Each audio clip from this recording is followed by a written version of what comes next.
সকলকে physics tutorial for MI students এর part 3 তে স্বাগত জানাচ্ছি। আমি ইঞ্জিনিয়ার মোহাম্মদ আজম। আজকের এই টিউটোরিয়ালটিতে আমি হিট অ্যান্ড থার্মোডাইনামিক্স এর আরো দুটি কোশ্চেন নিয়ে আলোচনা করব। এই টিউটোরিয়ালের প্রথম কোশ্চেন এবং এই কোর্সের পঞ্চম কোশ্চেনটি হচ্ছে what is free path and mean free path of a gas molecule. একটি গ্যাসের অণুর মুক্ত পথ ও গড় মুক্ত পথ কি? Free path, the distance travel in a straight line by a molecule between any two consecutive collision is called the free path of the gas molecule.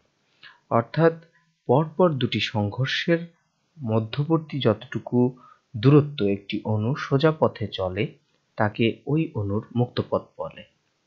Mean free path, গড় মুক্ত পথ, the average distance traveled in a straight line by a molecule between two consecutive collision is called the mean free path of the gas molecule. অর্থাৎ কোনো একটি gas অণুর পরপর দুটি সংঘর্ষের মধ্যবর্তী দূরত্বগুলোর গড় মানকে গড় মুক্ত পথ বলে। মিন ফ্রি পাথ এটাকে ল্যামডা দ্বারা প্রকাশ করা হয়, এটা হচ্ছে s by n।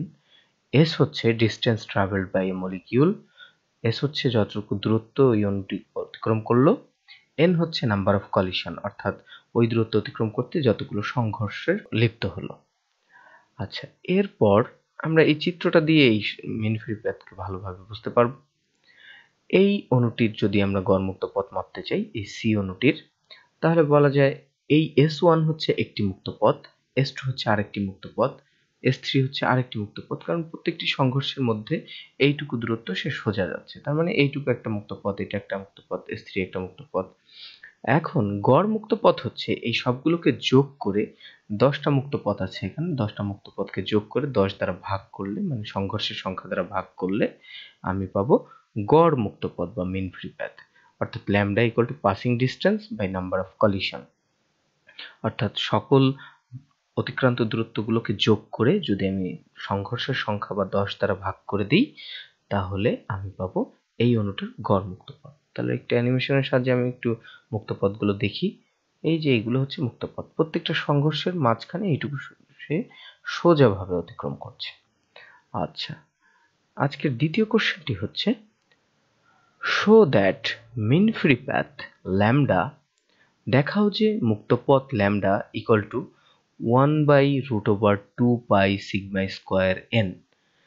দেখাতে বলা হয়েছে যে মুক্ত পথ সমান সমান 1/√2 pi sigma square n, where n is the number of molecule in unit volume, যেখানে n হচ্ছে একক আয়তনে অণুর সংখ্যা, and sigma is the dia of each molecule, এবং সিগমা হচ্ছে প্রতিটি অণুর ব্যাস।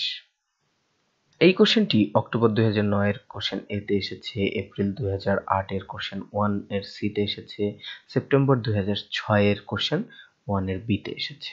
তো অ্যান্সারটি নিম্নরূপ: an expression for mean free path, গ্যাসের গড় মুক্ত পথের একটি সমীকরণ। Suppose the molecule of gas are perfectly elastic spheres, আমরা ধরে নিলাম গ্যাসের সবগুলো অণু সম্পূর্ণভাবে স্থিতিস্থাপক গোলক, and each of diameter sigma, এবং প্রত্যেকের ব্যাস সিগমা পরিমাণ।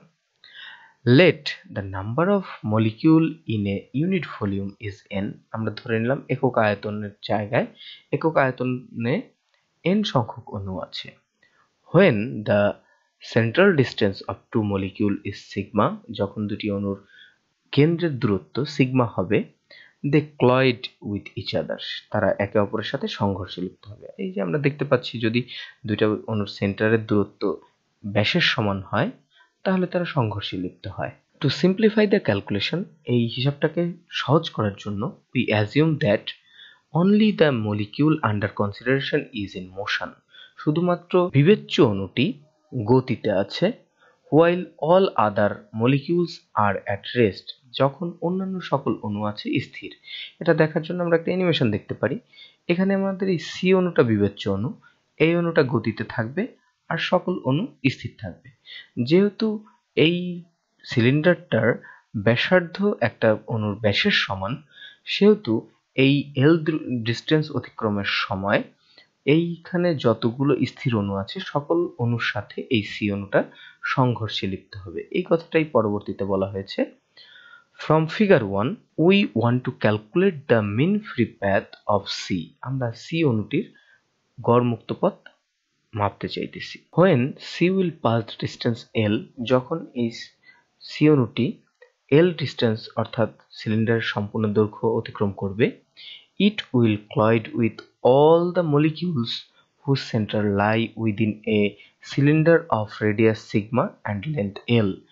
এটা এই সিলিন্ডারের মধ্যকার সকল অণুর সাথেই সংঘর্ষে লিপ্ত হবে, এই কথাটাই এখানে বলা হয়েছে। অর্থাৎ আমি যদি এই সিলিন্ডারের মধ্যে অণুর সংখ্যা মাপতে পারি বা গুণে ফেলতে পারি, তাহলে আমি সংঘর্ষের সংখ্যা পেয়ে যাব, কারণ যতগুলো অণু আছে সবার সাথেই সংঘর্ষ করছে, অর্থাৎ অণুর সংখ্যা এবং সংঘর্ষের সংখ্যা সমান। অর্থাৎ আমি এইখানকার অণুর সংখ্যা পরিমাণ নির্ণয় করে আমরা এই সংঘর্ষের সংখ্যাটা আসলে নির্ণয় করতে চাচ্ছি। তো আমরা ভলিউম নির্ণয় করতে পারি। একটা সিলিন্ডারের ভলিউম আমরা জানি যে পাই ইন্টু ব্যাসার্ধ স্কোয়ার ইন্টু দৈর্ঘ্য, অর্থাৎ pi into sigma square into L হবে এই সিলিন্ডারের ভলিউম বা আয়তন। তো এখানে হিন্স, যেহেতু এখানে আমরা ধরে নিয়েছিলাম একক আয়তনে অণুর সংখ্যা N, hence n equal to the number of molecule in unit volume, যেহেতু n হচ্ছে একক আয়তনে অণুর সংখ্যা, the number of molecule in cylinder be n pi sigma square L. এই সিলিন্ডারের মধ্যে মোট অণুর সংখ্যা হবে n pi sigma square L, কারণ একক আয়তনে আছে n সংখ্যক, তাহলে পাই সিগমা স্কোয়ার এল এর মধ্যে থাকবে n into pi sigma square L, মানে n গুণ থাকবে। So number of collision passing L distance equal to n pi sigma square L, কারণ আমি আগেই বলেছি এখানে যতগুলো অণু থাকবে সেই অণুর সংখ্যাই হবে হচ্ছে কলিশনের সংখ্যা বা সংঘর্ষের সংখ্যা। অর্থাৎ আমরা সংঘর্ষের সংখ্যা পেয়ে গেছি। অতিক্রান্ত দূরত্ব তো আমরা আগেই জানি, এল হচ্ছে অতিক্রান্ত দূরত্ব। অর্থাৎ আমরা এই মান দুটা যদি বসিয়ে দিই, তাহলে আমরা mean free path lambda equal to passing distance by number of collision আমরা আগেই জানি, তাহলে lambda equal to L by N pi sigma square L, L আর এল কাটা গেলে উপরে 1, নিচে N pi sigma square. This is the Clausius expression for mean free path. এটাই হচ্ছে মিন ফ্রি প্যাথ বা গড়মুক্ত পথের ক্লাসিয়াসের সমীকরণ।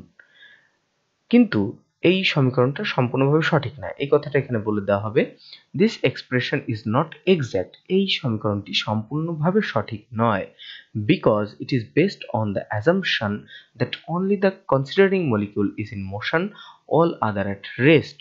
কারণ আমরা ধরে নিয়েছিলাম যে শুধুমাত্র বিবেচ্য অণুটি গতিতে থাকবে আর অন্য সকল অণু স্থির থাকবে, কিন্তু আসলে গ্যাসের ক্ষেত্রে তো সকল অণু স্থির থাকা কখনোই সম্ভব না।